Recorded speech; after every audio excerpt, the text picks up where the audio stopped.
Hello नमस्ते everyone. Welcome to my YouTube channel तन्मयउन्नति talent. So friends, आज के इस वीडियो में मैं आप सभी को science chapter number 10 habitats and adaptations में टॉपिक एडेप्टेशंस फॉर माउंटेन्स के बारे में एक्सप्लेन करूंगा। तो चलिए शुरू करते हैं। Looking about the topic adaptations for mountains. Friends, इस टॉपिक में हम देखेंगे कि कैसे माउंटेन्स यानी कि पहाड़ पर रहने वाले प्लांट्स और एनिमल्स किस तरह से अपने आप को अडेप्ट करते हैं जिससे वो माउंटेन्स के क्लाइमेटिक कंडीशंस में सरवाइव कर पाते हैं। तो चलिए सबसे पहले हम प्लांट्स के बारे में देखते हैं।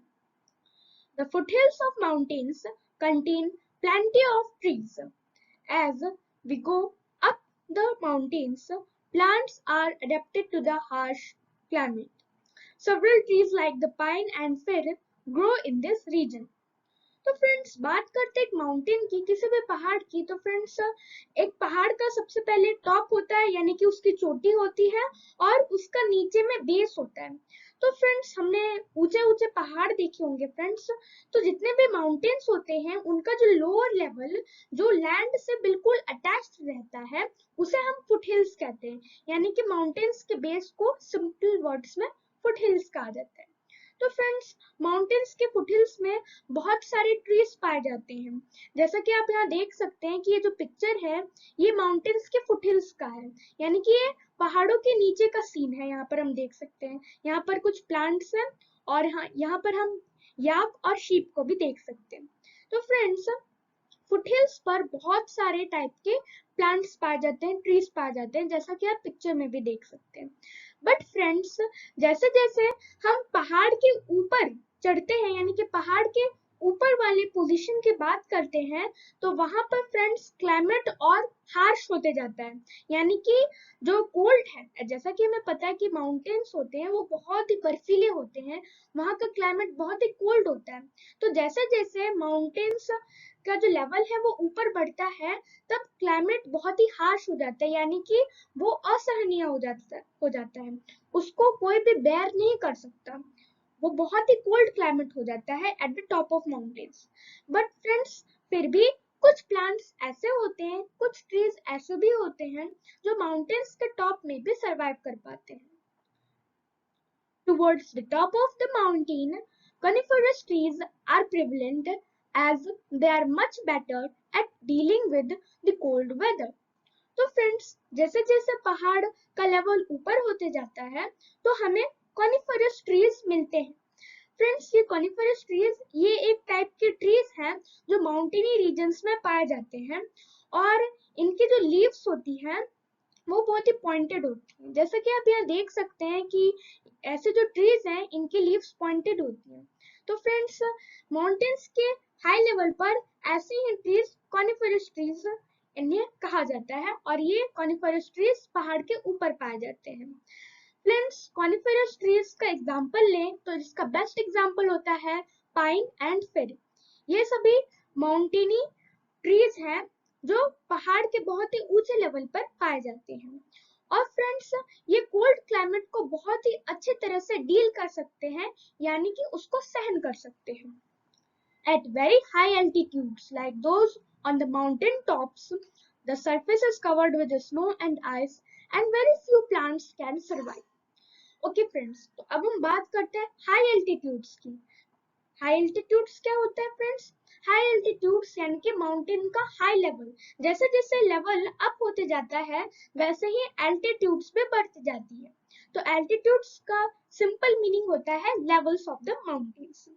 तो फ्रेंड्स, बहुत ही हाई एल्टीट्यूड्स पर, बहुत ही हाई लेवल्स पर, जैसा कि हम बात करते हैं माउंटेन टॉप्स की, माउंटेन टॉप्स जिसे शिखर या चोटी भी कहा जाता है पहाड़ का। तो फ्रेंड्स, पहाड़ की चोटी पर जो वहां का प्लेस होता है वो पूरी तरह से स्नो यानी कि बर्फ से ढका हुआ रहता है। It's covered with snow and ice. और फ्रेंड्स, वहां पर बहुत ही कम प्लांट्स पाए जाते हैं।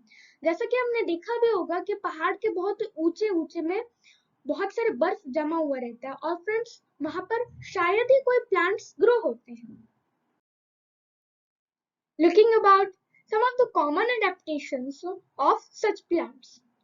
तो फ्रेंड्स हम माउंटेन्स में रहने वाले प्लांट्स के कुछ कॉमन एडेप्टेशंस के बारे में डिस्कस करेंगे. First, trees grow tall to trap sunlight. Second, leaves are small and needle shaped. Third, conical shape of the trees with the sloping branches allow the sun to slide down easily. तो friends हमने देखा होगा कि mountains में पाए जाने वाले जितने भी ट्रीज हैं वो बहुत ही टॉल रहते हैं, बहुत ही ऊंचे रहते हैं. फ्रेंड्स ऐसा इसलिए होता है क्योंकि माउंटेन्स में सन की जो रेज होती है वो ट्रीज पे बहुत ही कम पड़ पाती है, इसीलिए वो ऊंचे ऊंचे रहते हैं. जो ट्रीज होते हैं वो टॉल रहते हैं ताकि उन्हें मिनिमम सनलाइट भी मिल जाए. अगर उन्हें थोड़ी सी भी सनलाइट मिलेगी फ्रेंड्स तो भी वो सरवाइव कर सकते हैं. और फ्रेंड्स अगर जो ट्रीज हैं वो छोटे रहते हैं तो फिर उनके पास जो सनलाइट है वो बिल्कुल भी नहीं आ पाती, जिसके कारण वो माउंटेन्स के हार्श क्लाइमेटिक कंडीशंस में सरवाइव नहीं कर पाते. उनकी दूसरी एडेप्टेशंस ये है कि हमने देखा होगा जितने भी कॉनिफरस ट्रीज होते हैं माउंटेन्स में पाए जाने वाले, जैसे कि पाइन है, फिर है, वो सब उन सब की जो लीव्स होती है वो कॉनिकल शेप्ड रहती है, यानी कि वो नीडल के शेप की तरह रहती है, सुई के शेप की तरह. उनके हमने एंड्स देखे होंगे, वो पॉइंटेड रहती है. और उनकी जो ब्रांचेस होती है, टहनियां, वो भी टेढ़ी होती है. फ्रेंड्स ऐसा इसलिए होता है ताकि जब स्नो पड़े, जो बर्फ पड़ती है माउंटेन्स पर, जब बर्फ ट्रीज पर पड़ती है तो जो ट्रीज की लीव्स हैं, जो उनके ब्रांचेस हैं, वो उस बर्फ को इजीली स्लाइड डाउन कर सके, यानी कि उन्हें नीचे गिरा सके. क्योंकि फ्रेंड्स उनके पास स्लोपिंग ब्रांचेस होती हैं और साथ ही साथ उनकी कॉनिकल शेप्ड लीव्स भी होती है, जिसके कारण जो स्नो है वो ट्रीज पर नहीं ठहर सकता, वो तुरंत नीचे स्लाइड डाउन हो जाता है. अब हम एनिमल्स की बात करेंगे. तो माउंटेन्स में बहुत सारे एनिमल्स पाए जाते हैं. चलिए उनके बारे में देखते हैं. Animals such as yaks, mountain sheep, mountain goats, snow leopards, and llamas are adapted to the mountainous habitats. तो फ्रेंड्स ये जितने भी एनिमल्स हैं, जैसे कि हमने देखा yaks, mountain sheep and goats, snow leopards और llamas होते हैं, ये सभी माउंटेनियस हैबिटेट में रहते हैं. And they are adapted to the mountainous habitats as they are sure-footed. That is, they can walk with ease on unsteady paths of the mountains. They have thick woolly furs to survive the cold weather. तो friends ये जितने भी animals हैं जो mountains में survive करते हैं friends, इनकी जो फुट होती है, इन्हें इनके फुट को श्योर फुटेड कहा जाता है. यस फ्रेंड्स, ऐसा इसलिए होता है फ्रेंड्स क्योंकि ये सब श्योर फुटेड एनिमल्स होते हैं. इनकी जो फुट होती है, यानी कि जो पैर होती है फ्रेंड्स, वो बर्फ पर, माउंटेन्स की जो बर्फ होती है वो उस पर इजीली चल सकते हैं, इजीली अपना मूवमेंट कर सकते हैं. इनकी जो फुट होती है वो इस तरह से डिजाइंड होती है ताकि वो जमीन में या बर्फ में धंसे नहीं, वो सिंक ना हो. इसीलिए फ्रेंड्स इन्हें श्योर फुटेड कहा जाता है. और जैसा कि हम नाम से भी पता लगा सकते हैं, श्योर फुटेड यानी कि वो प्रोमिनेंट फुट जो इजीली वॉक कर सकती है स्नो पर. और अगर हम इनकी बात करते हैं, so they have also thick woolly furs to survive the cold weather. हमने देखा होगा कि जो इनकी स्किन होती है वो पूरी तरह से फर से ढकी हुई रहती है, जिससे कि वो कोल्ड वेदर में सरवाइव कर पाते हैं. तो चलिए माउंटेन्स पर रहने वाले एनिमल्स के कुछ कॉमन एडेप्टेशंस के बारे में डिस्कस करते हैं. First of all, they have thick fur covering their body to protect them from cold weather. Second, some animals like the yak and mountain goat have long hair all over the body to protect them from the cold weather. तो friends हमने देखा होगा कि mountains पर पाए जाने वाले जितने भी एनिमल्स होते हैं उनकी थिक फर होती है, यानी कि उनकी मोटी चमड़ी होती है. ये इसलिए होती है फ्रेंड्स ताकि वो माउंटेन्स के कोल्ड वेदर में सरवाइव कर पाए. अदरवाइज उनके अगर पतली चमड़ी होगी, थिन फर होगी, तो वो माउंटेन्स में सरवाइव नहीं कर पाएंगे. जिस तरह से हम विंटर में जो कोल्ड है उससे बचने के लिए वुलन क्लॉथ्स पहनते हैं, तो वो एक तरह से थिक फर होती है, वैसे ही एनिमल्स की भी नेचुरल थिक फर होती है जिससे कि वो कोल्ड से प्रोटेक्टेड रहते हैं. और कुछ एनिमल्स को हमने देखा भी होगा कि उनकी जो स्किन है उस पर बहुत सारी हेयर्स रहती हैं, जैसे कि याक है, माउंटेन गोट है, और उनसे वुल भी निकलती है. जो ऊन रहती है वो शीप से निकलती है, गॉट से निकलती है, याक से निकलती है। तो फ्रेंड्स ये जितने भी एनिमल्स हैं ये माउंटेन्स में रहते हैं। Third is strong hooves of mountain sheep, goats, and yaks help them to walk on the slopes of the mountains. During the winter season, the animals living in these habitats move less to conserve their energy by hibernating or migrating down the mountains. तो friends हमने देखा होगा कि जितने भी माउंटेनी animals हैं जैसे कि शीप हैं, गॉट हैं, याक्स हैं, उनकी जो हूफ्स होती है यानी कि उनके जो पंजे होते हैं वो बहुत ही स्ट्रांग होते हैं। जैसा कि हमने यहाँ पर भी डिस्कस किया कि उनकी जो फुट होती है वो श्योर होती है, श्योर फुटेड उन्हें कहा जाता है इसलिए। वैसे ही उनकी जो पंजे होती है वो स्ट्रांग रहती है ताकि वो बर्फ पर अपना ग्रिप बना सके। और फ्रेंड्स अगर वो बर्फ पर ग्रिप बना लेते हैं तो फिर वो स्नो पर इजीली वॉक कर सकते हैं। इसीलिए इनके जो हूफ्स रहती है, इनके जो पंजे रहते हैं ये स्ट्रांग रहते हैं। अब हम फोर्थ एडेप्टेशन की बात करते हैं कि जब विंटर सीजन होता है, जैसे कि हम बात करते हैं इंडिया में winter season generally November to February तक रहता है।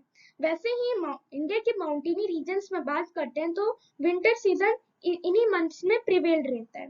तो फ्रेंड्स विंटर मंथ्स में कुछ एनिमल्स क्या करते हैं कि उन्हें वो बहुत ही कम मूव करते हैं यानी कि बहुत ही कम इधर उधर जाते हैं।